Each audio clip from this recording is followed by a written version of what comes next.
Swayam Prabha. Digital India. Educated India.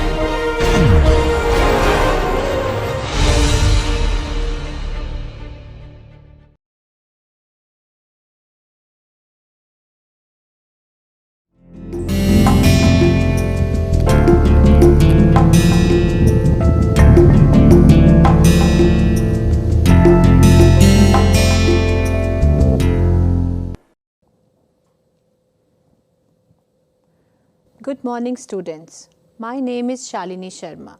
I am working professional in child rights, having more than 5 years of experience of working as chairperson Child Welfare Committee and more than 1.5 years in my present role as member Juvenile Justice Board, Jammu. Today I am here to take a course on Juvenile Justice, Care and Protection of Children Act 2015. And in our series of lectures, our module for the day is Role of Child Welfare Police Officer, Role of District Magistrate and Role of District Child Protection Unit in the mechanism of child protection. Before we go further, let's have a quick recap of what we have studied so far. In our previous modules, we have studied the growth of Juvenile Justice Act in India before it attained its present form. We also studied about the Child Welfare Committee, statutory body to deal with children in need of care and protection. We also studied about Juvenile Justice Board, a statutory body to deal with children in conflict with the law. We also studied about child care institutions, their classifications and mandatory services provided by them. We also studied about 3 kinds of non-institutional services: sponsorship, foster care and aftercare services. We also studied about adoption, which is one of the most important topics which attract maximum interest from the people and stakeholders alike. We also studied about 2 distinctive features of the Juvenile Justice Act 2015.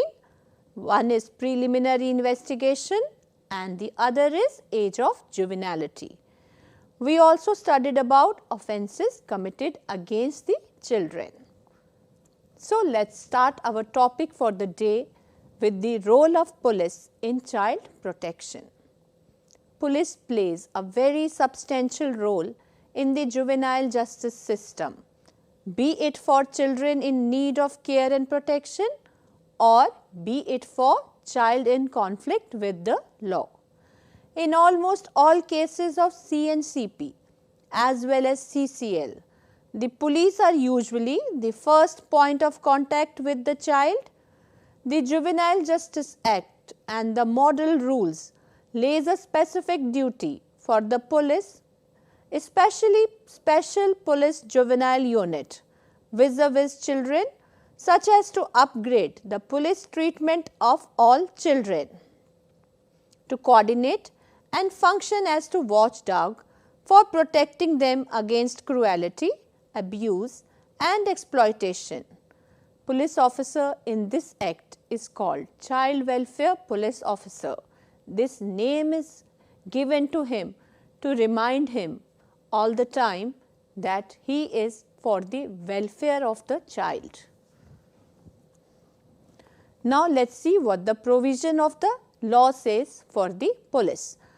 Section 107 says Child Welfare Police Officer and the Special Juvenile Police Unit.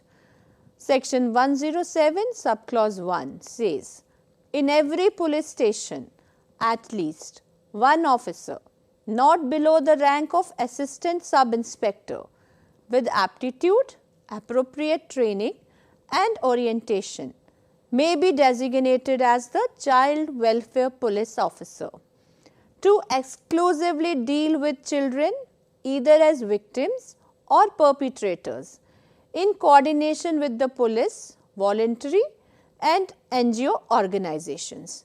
So, section 107 subclause 1 says that there should be one police officer in every police station not below the rank of assistant sub-inspector to look into the cases of the child victims, perpetrators, and he should work in accordance with the NGOs and other organizations dealing with the children, but he should also be provided appropriate training, orientation, so that he can become sensitized to the rights of the child.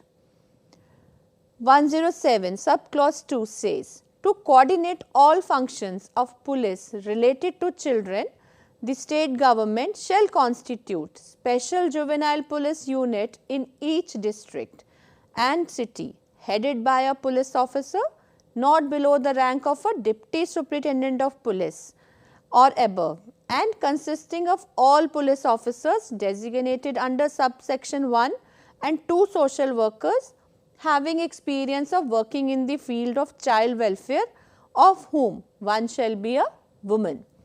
So, subclause 2 of section 107 says that in addition to a child welfare police officer at a police station, there should be one unit headed by an officer not below the rank of a deputy superintendent of a police, and all the child welfare police officers will be the part of that special juvenile police unit. All police officers of the special juvenile police unit shall be provided special training, especially at induction as child welfare police officers, to enable them to perform their functions more effectively. So, there a clause has been made to mandatorily sensitize and train the police officers who have been appointed or selected as the child welfare police officers. Training should be provided to sensitize them during at the induction and maybe later also. Special juvenile police unit also includes railway police dealing with the children. So, railway police is also the part of a special juvenile police unit, as we all know that on railway stations we encounter many children who usually run away from home or are found abandoned. So, railway police needs to be sensitized. This is also very important. Now, let us see the functions of the special juvenile police unit. The special juvenile police unit is set up in every district and city to coordinate and ensure effective police interface with children alleged to be in conflict with the law or children in need of care and protection. The special juvenile police unit shall coordinate the function as to watchdog for providing legal protection against all kinds of cruelty, abuse and exploitation of children. So, special juvenile police unit will be set up at every district and city to ensure that the police interface with the children is smooth and effective. As we know that in most cases police is the first point of contact with the children.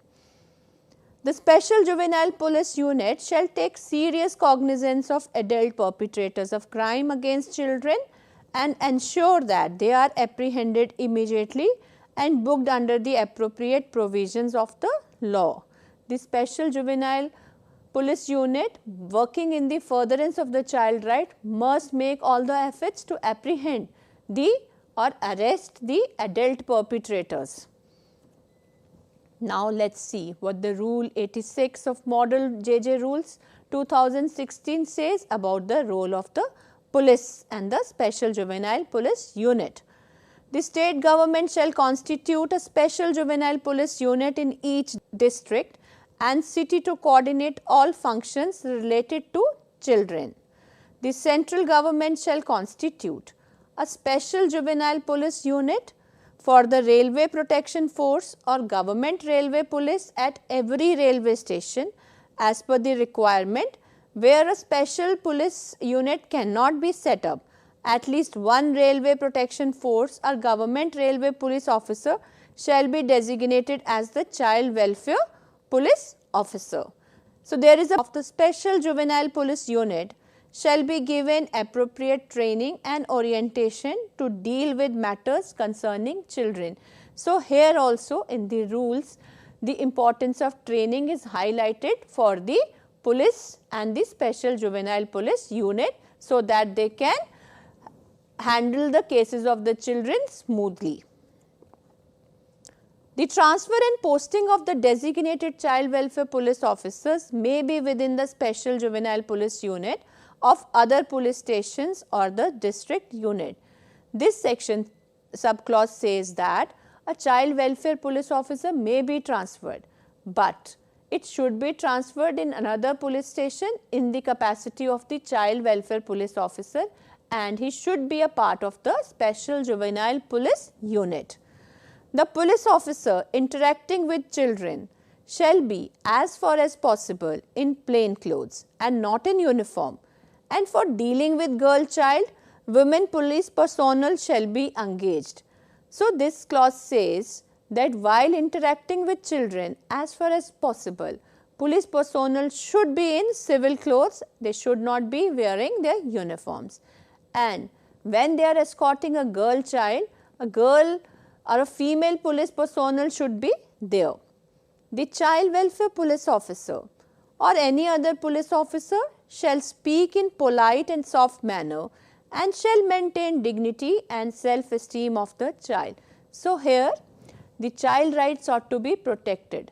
The police officer should not call the child by names and he should maintain the dignity of the child all the time.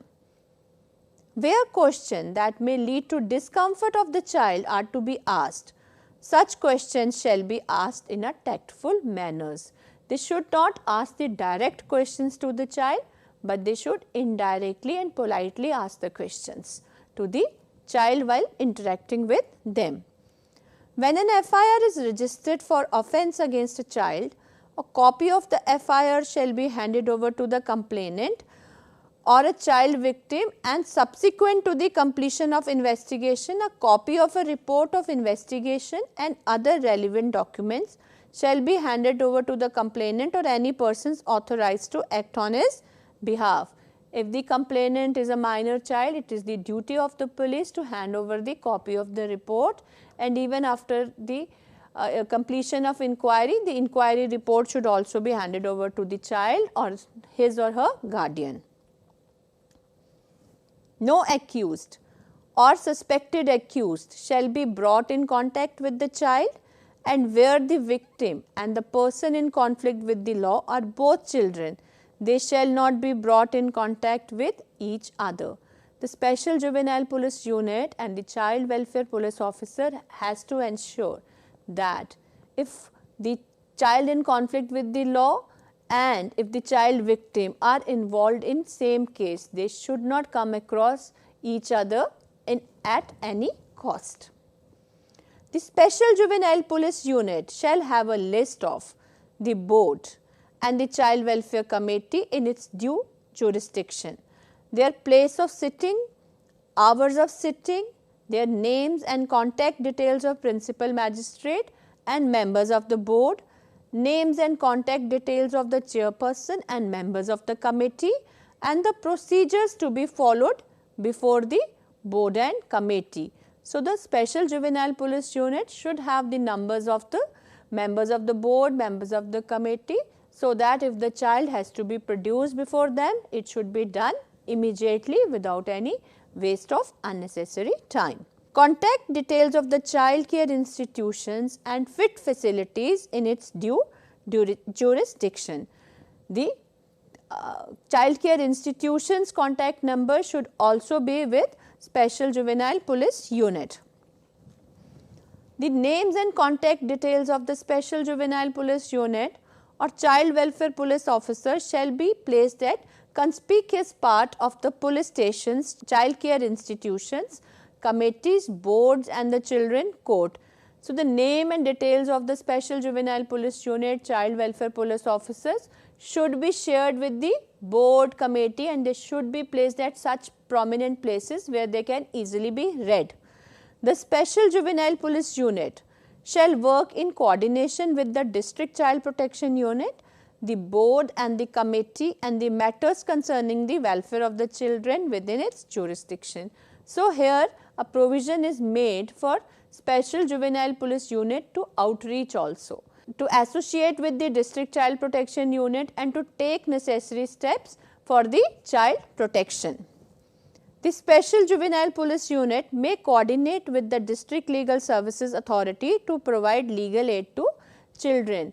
If any case a child victim or child in conflict with the law is produced before the police and the police has idea that the child has no means of subsistence, they can link the child with the district legal services authority. Now, let us see the duties of the child welfare police officer or a CWPO as commonly called in the JJ Act. The Juvenile Justice Care and Protection Act 2015 calls for designating at least one officer not below the rank of an assistant sub-inspector as child welfare police officer in every police station to exclusively deal with children either as victims or as perpetrators. Now, functions of child welfare police officer can be categorized as it is to handle cases of both children in conflict with the law and children in need of care and protection. Now, let us see what are the functions of child welfare police officer.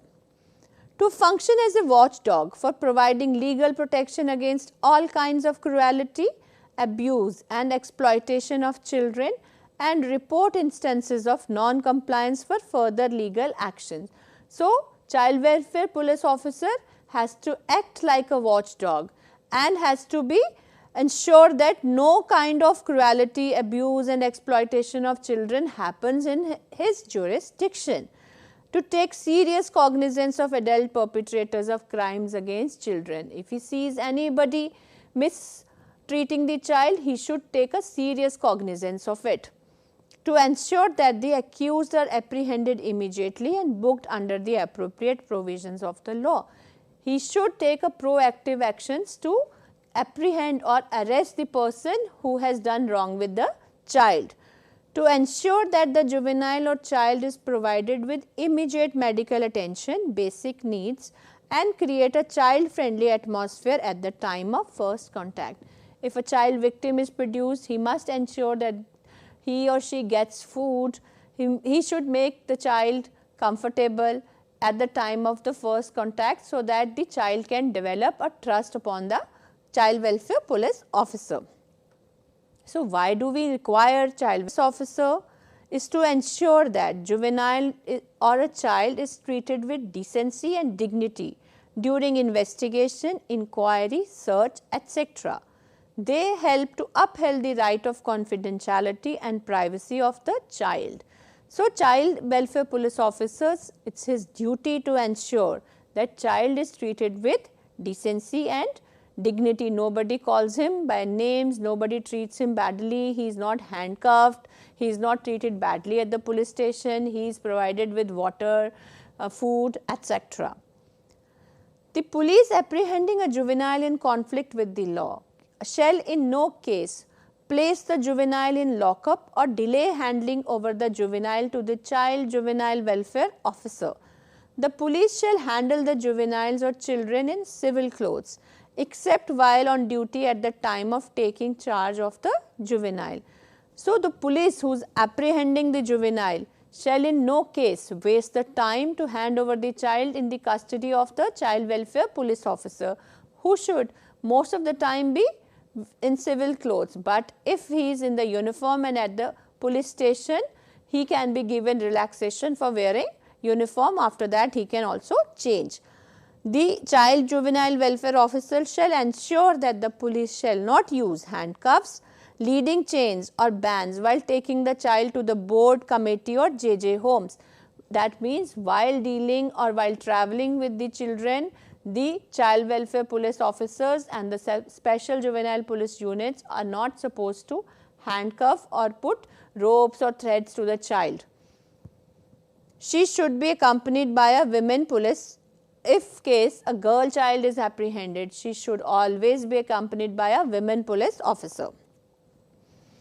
The child juvenile welfare officer shall ensure that no photograph or the identity of the juvenile or child is revealed to the media, no dossier, search slip, etc. shall be opened by the police station, and no biometric fingerprints of the child is obtained. So, the principle of fresh start comes here and the principle of confidentiality come here. All the record of the child has to be given away after the period of appeal. So, nobody will take the photograph of the child, nobody will reveal the identity of the child to the media. We have seen in most of the sensational cases, police inadvertently exposes the identity of the child to the media, which is an offence as defined under this act. The child juvenile welfare officer shall ensure that the police do not under normal circumstances take charge of a juvenile between sunset and sunrise except in unusual circumstances, so that no child should be arrested between sunset and sunrise. The child juvenile welfare officer shall ensure that the police do not under normal circumstances take charge of a juvenile or a child between sunset and sunrise. That means he should not be caught during the evening hours except in unusual circumstances. Now, let us see the procedure of police when it comes to the exclusively the child in conflict with the law. Pre-production action of a police and other agencies. Before the child is produced before the board or the court, as the case may be, what are the duties of the police? First, no first information, no FIR shall be registered except where a heinous offence is alleged to have been committed by the child, or when such offence is alleged to have been committed jointly with the adults. So, Rule 8 subclause 1 categorically says, if a child has committed a petty or a serious crime, no FIR shall be registered. An FIR against the minor shall be registered only in that circumstances when he has committed a heinous offence and when he was in company of another adult, then also an FIR can be registered against the child. In all other matters, the special juvenile police unit or the child welfare police officer shall record the information regarding the offence alleged to have been committed by the child in the general daily diary, followed by a social background report of the child in Form 1 and circumstances under which the child was apprehended wherever applicable, and forward it to the board before the first hearing. So, as if I said, the FIR shall be recorded in the heinous offence, and in the cases of petty and serious offence, the concerned officer will make an entry into the general daily diary and forward it to the board of the due jurisdiction along with the social background report and also a note of the circumstances under which the child was apprehended. There is a proviso that the power to apprehend shall only be exercised with regard to heinous offence unless it is in the best interest of the child. They say child is apprehended only for committing an heinous offence unless the child cannot be arrested, but if the arrest is in the best interest of the child, the police or special police juvenile unit or a child welfare police officer shall forward the information regarding the nature of the offence alleged to be committed along with the social background report and intimate the parents and the guardians of the child to whom the child is to be restored, and also tell the time and date to the parents when the child is to be produced before the board. When the child is alleged to be in conflict with the law, is apprehended by the police officer concerned shall place the child under the charge of the special juvenile police unit or the child welfare police officer, who shall immediately inform. As I said earlier, as the arrest or apprehension of the child is made, he should be handed into the custody of the child welfare police officer, who shall immediately inform the parents or the guardians of the child that the child has been apprehended along with the address of the board where the child will be produced and the date and time when the parents are required to present themselves before the board. And he shall also inform the probation officer concerned that the child has been apprehended so as to enable him to obtain information regarding social background report of the child and other material circumstances likely to be of assistance to the board for conducting the inquiry.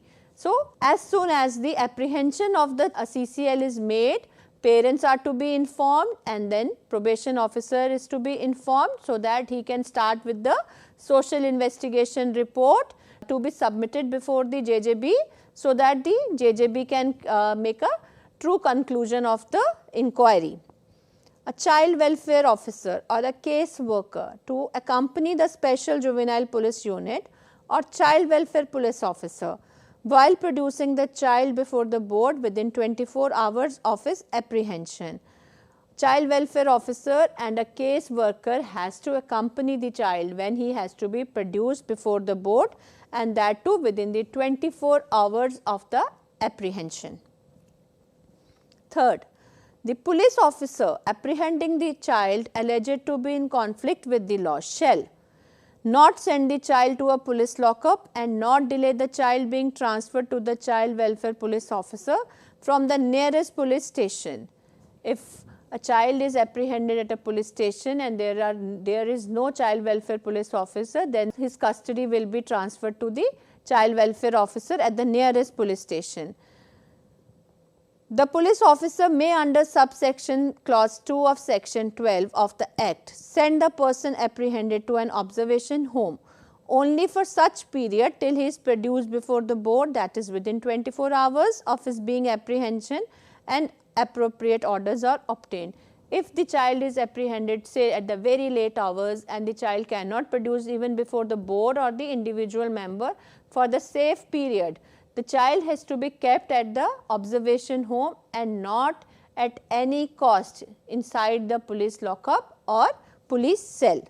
Not handcuff, chain or otherwise fetter a child and shall not use any coercion or force on the child.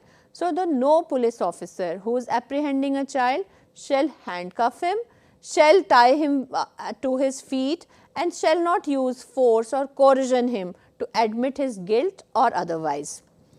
Inform the child promptly and directly of the charges levelled against him through his parent or a guardian, and if a FIR is registered, copy of the same shall be made available to the child or a copy of the police report shall be given to the parent or a guardian.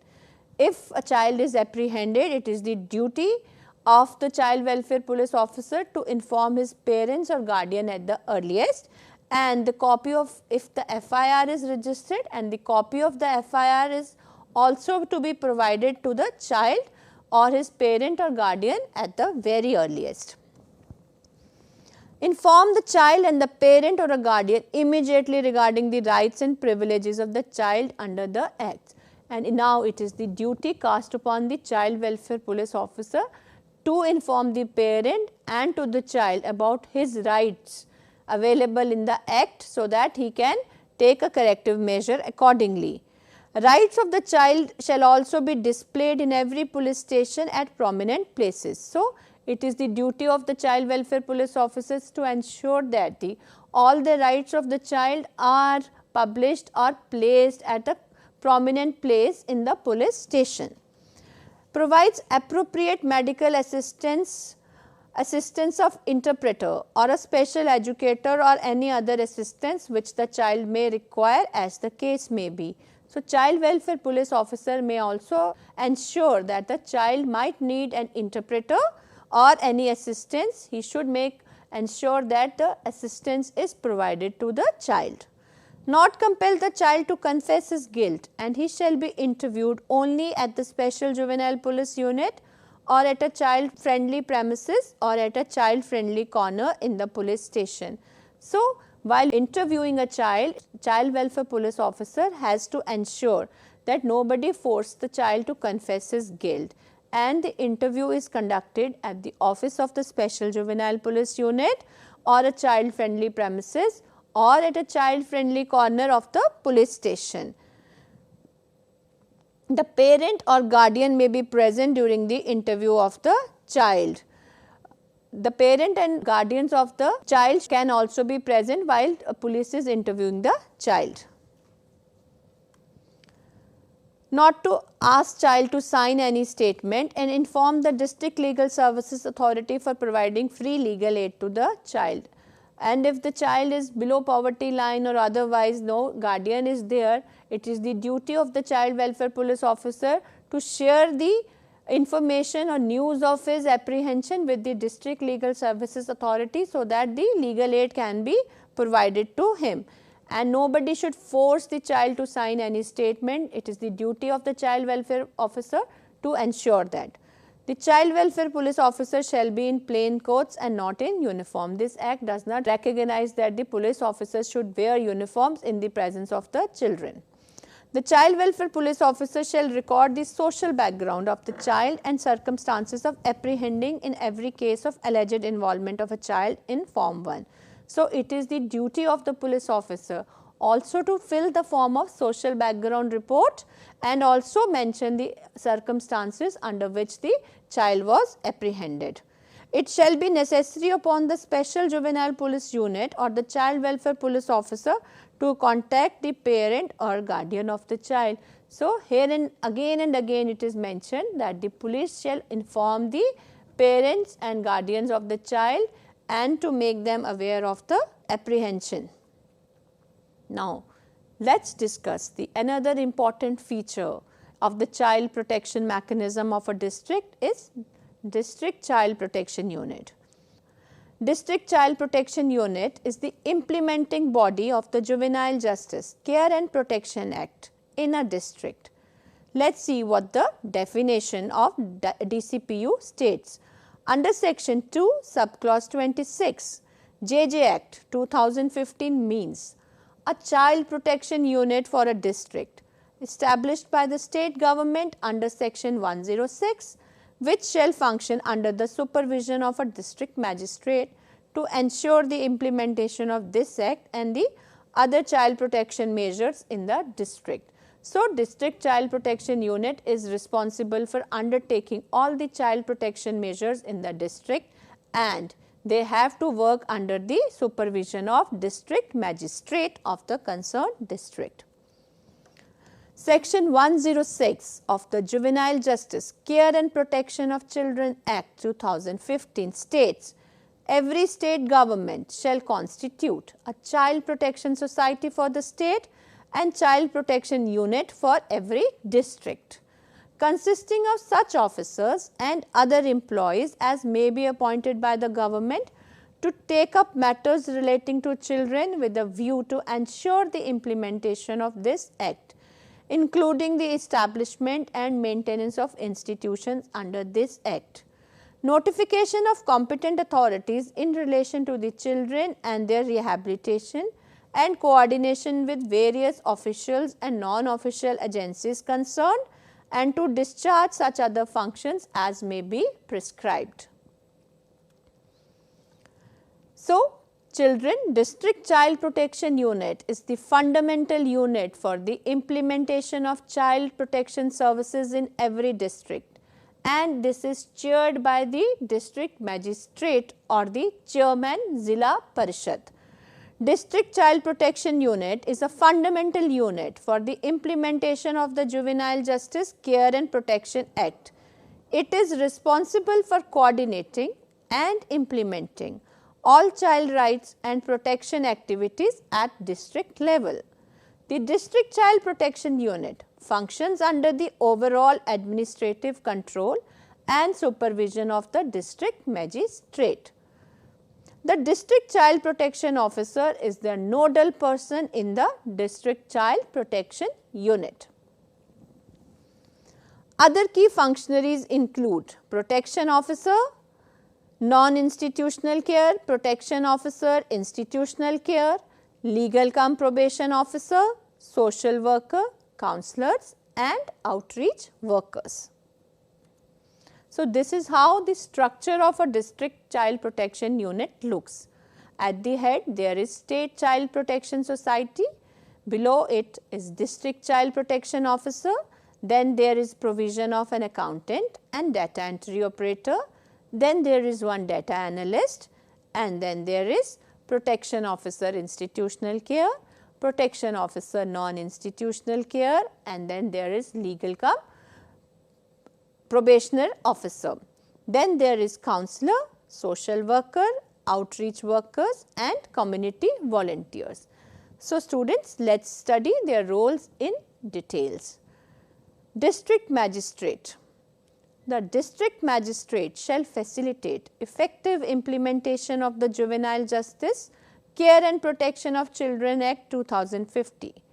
He can conduct surprise inspections of the child care institutions in the district, engage with the state government and other districts for restoration, rehabilitation and social integration of the children. Now, let us see what are the functions of the District Child Protection Officer. District Child Protection Officer is the officer in charge of the District Child Protection Unit, and he or she shall be responsible for carrying out all day-to-day functions of the District Child Protection Unit at the district. Protection Officer Institutional Care shall be responsible for ensuring effective institutional / residential care services at the district level for all children in need of care and protection in that district. Now, let us see Protection Officer Non-Institutional Care. Under the supervision of the District Child Protection Officer, the Protection Officer Non-Institutional Care shall be responsible for all the non-institutional services provided in this Act relating to sponsorship, foster care, adoption, foster care, fit person, fit facility, etc. Legal cum Probation Officer.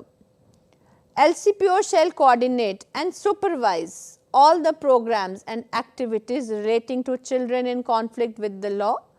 He or she shall undertake follow-up, visits to child care institutions meant for children in conflict with the law, and visits to children in conflict with the law released under supervision and after release. Each district child protection unit at district level shall have a counselor for providing counseling services to children both in conflict with the law and children in need of care and protection. Not only for children, counseling services can also be availed by the families of these children. Social worker. Each district child protection unit at district shall have 2 social workers, at least 1 woman, who would be responsible for coordinating field visits as assigned by the district child protection officer. Now, let us see the duties of outreach worker. Each district child protection unit at district shall have 2 outreach workers reporting to protection officers and LCPOs and assist them in carrying out their roles and responsibilities.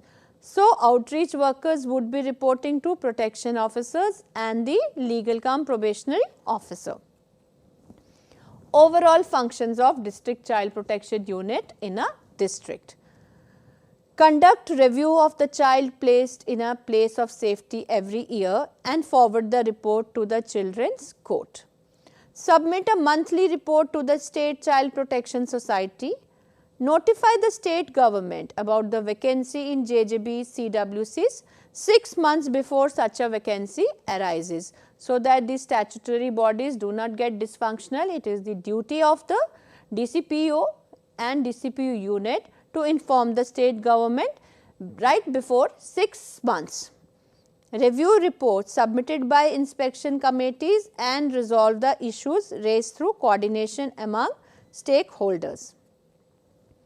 The second important job of DCPOs is identification and assessment. Identify families at risk and children in need of care and protection. Assess the number of children in difficult circumstances and create district specific database to monitor the trends and patterns. Periodic and regular mapping of all children related services at district level for creating a resource directory and making the information available at the CWCs and the JJBs from time to time. Facilitate the implementation of non-institutional program including sponsorship, foster care and aftercare as per the orders of the Juvenile Justice Board or the Child Welfare Committee or the Children's Court.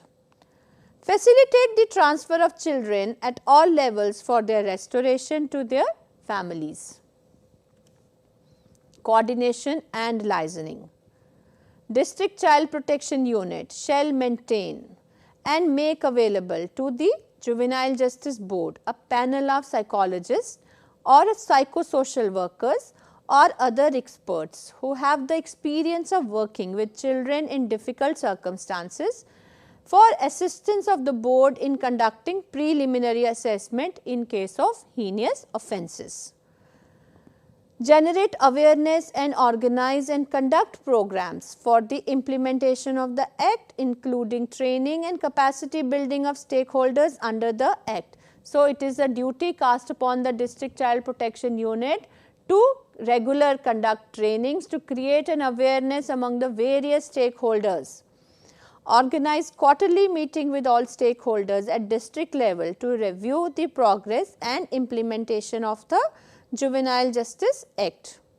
Some other major responsibilities of the District Child Protection Unit are: arrange for individual or group counselling and community service for children, conduct follow up of the individual care plan prepared on the directions of the Children Court for 16 to 18 years old children found to be in conflict with the law for committing heinous offences.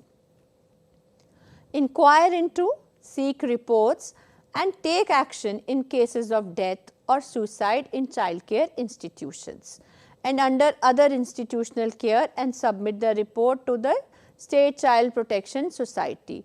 So, if there is an report of a death or a suicide in a child care institution in their district, he shall or she shall mandatorily report to the State Child Protection Society about this incident.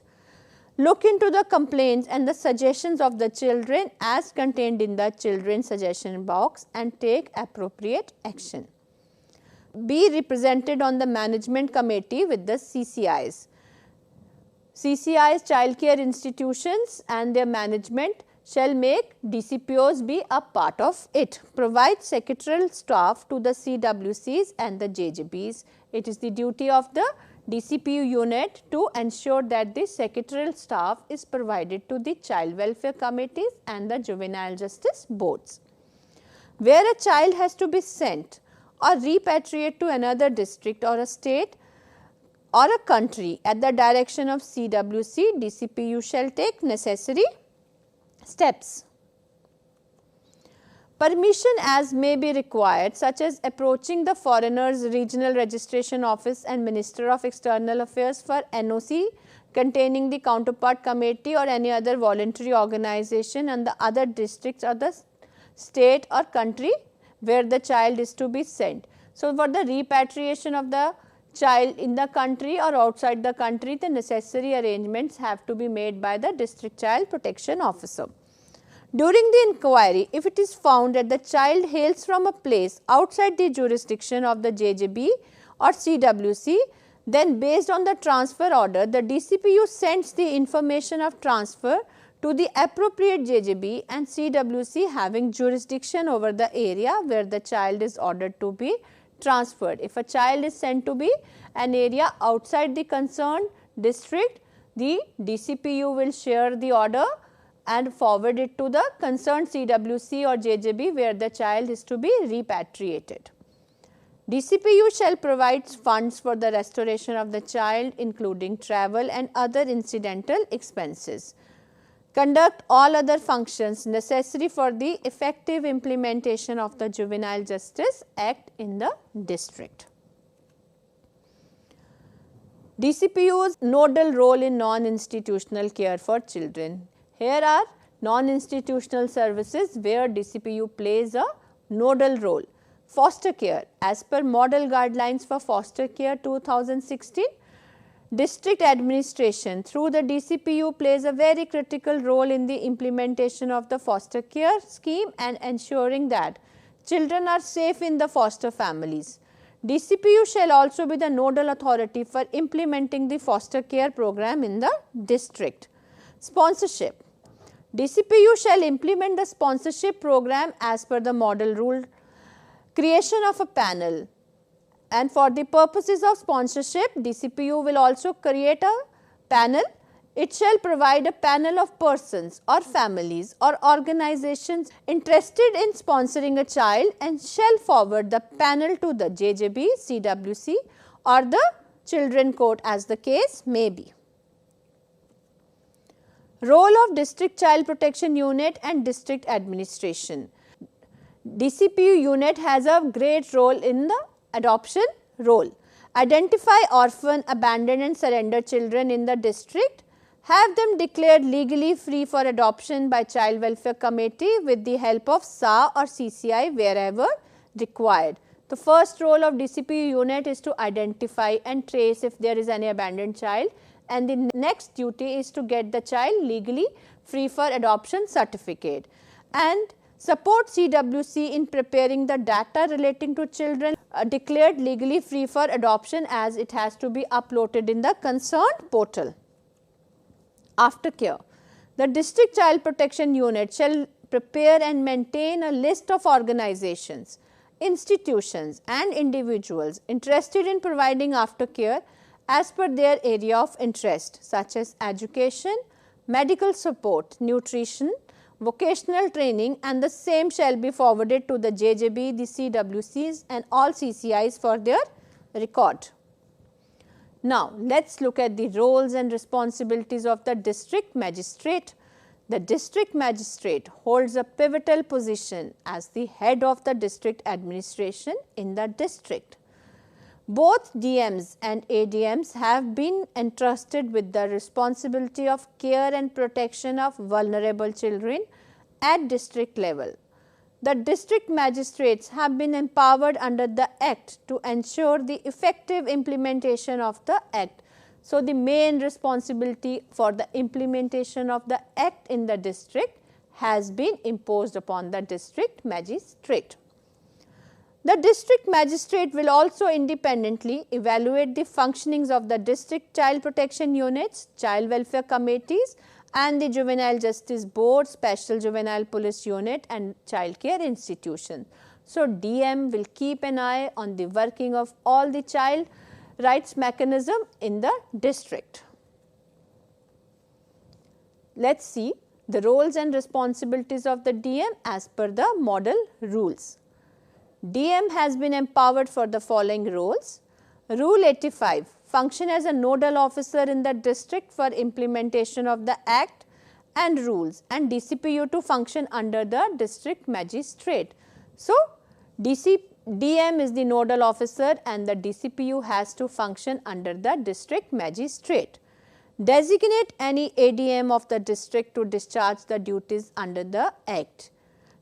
DC or DM can designate any ADM of the district to discharge the duties of child protection under this Act. Hold quarterly review meetings with relevant stakeholders to discuss issues related to children in the district. Maintain a panel of social workers for assigning the work to be done by social workers under the Act.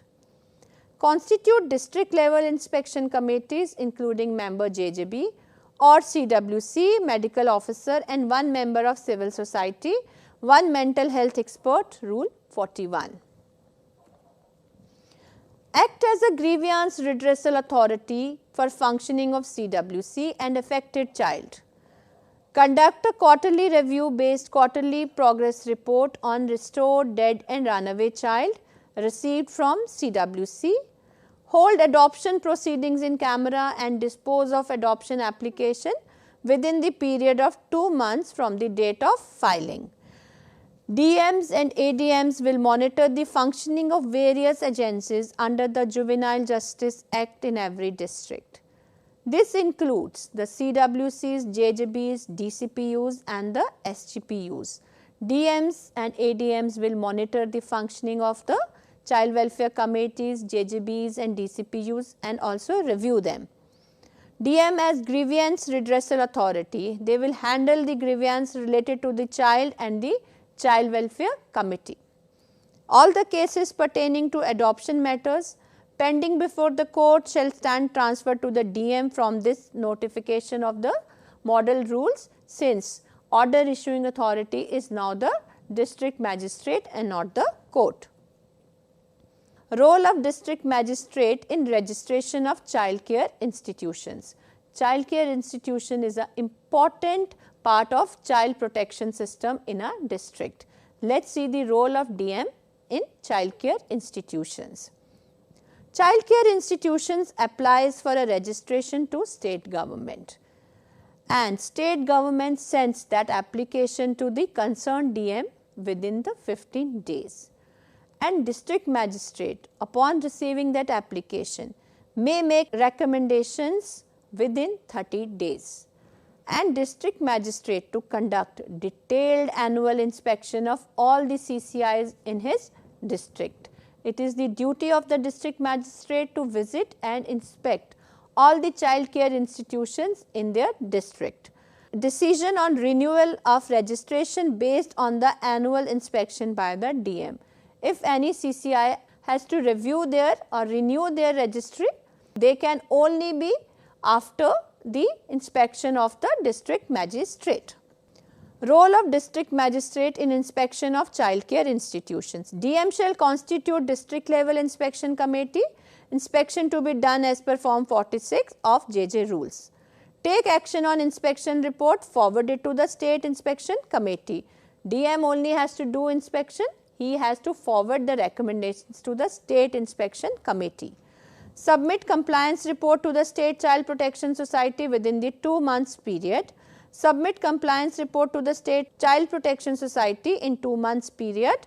Submit a report on the child care institution functionings in the district and measures taken for their improvement once every year to the state government.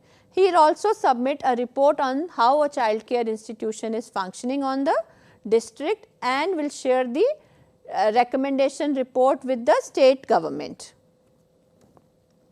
Overall, we can say that the district magistrate serves as a key authority and advocate for child protection at the local level, working to ensure the safety, well-being and rights of the children within their district, along with the effective implementation of the JJ Act in their own district.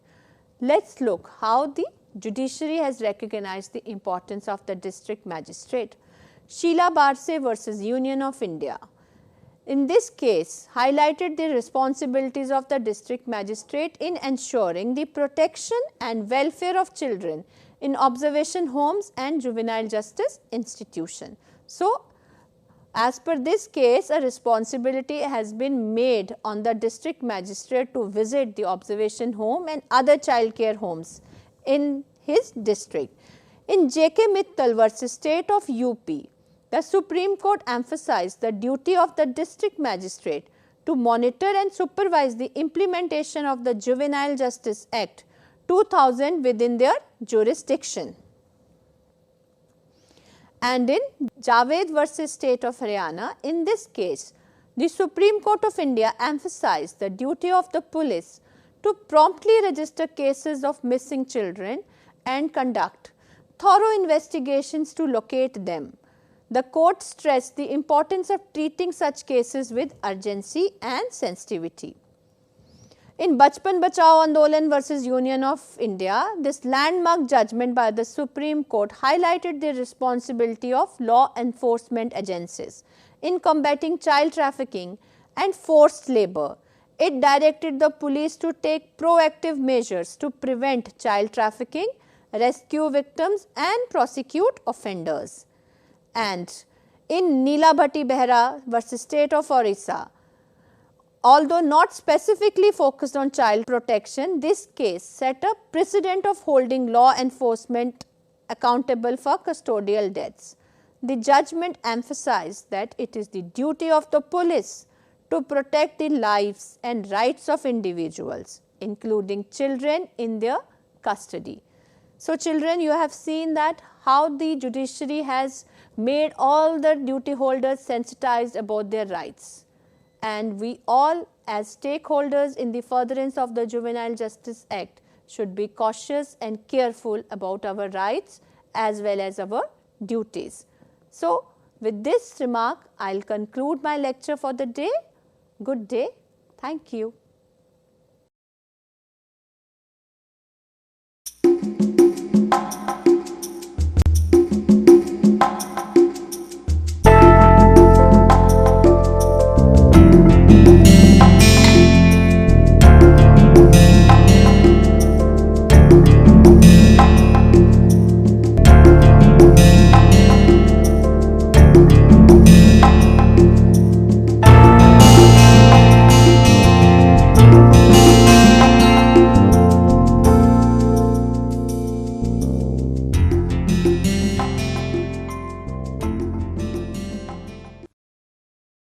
Hi, my name is Gillette Sam and I teach sociology at IIT Kanpur. Today I am going to tell you about an important debate that is occurring around the concept of globalization. Now, within the study of globalization, there are two sets of people. The first set of people argue that globalization is very real. It's something that is happening around us all the time, and in fact, it's something that is gaining strength over time. The second set of people, and the first set of people are called the globalists. The second set of people are not so convinced that globalization is something real, and they are referred to as skeptics. Now, the skeptics argue that unlike what the globalists would have us believe, that there are things and ideas and people that are traveling across the world, across multiple borders, and that we live in an interconnected world, actually there are many parts of the world and many types of people who are completely left out of these kind of global flows. So, they would give you the example of typically indigenous communities who live across the world. And they would argue that if you look at the lives of indigenous communities, particularly tribes that are quite isolated in terms of their physical location, their lives continue without their participating in any kind of global flows. To this, the globalists would respond that even though people may live in isolated and remote locations, and they may not be directly involved in global flows, their lives today are still being influenced by events that are happening at a global scale. You can take the example of climate change. So, for instance, if there is an indigenous community that has no contact with anyone else in the world apart from themselves, but they live in an area which is experiencing an increase in sea levels, an increase in the temperature. All of this may be attributed to people in neighboring countries, or actually rather events that are happening across the globe. So, in that sense, even though you may not be directly participating in global flows, your everyday life is affected by what is happening around the world. Another argument that the skeptics make is in regard to what happens with the nation states. Now, initially when discussions about globalization started, and we are talking about the 1990s, the expectation was that the nation state as an entity is going to wither away. It's going to cease to be important. Now, skeptics could point out to the world today and say, well, nation states are still important. We still live our lives based on which nation we were born in or which nation we have citizenship in. Their rules and regulations are still important for us. To which globalists would argue that this expectation that the nation state will cease to be important, that itself is a fallacy. Rather than facing a situation that the nation state becomes less important over time, we actually may be headed towards a situation where, in addition to the nation state, there are other laws which become important to our lives and they shape our lives on an everyday basis.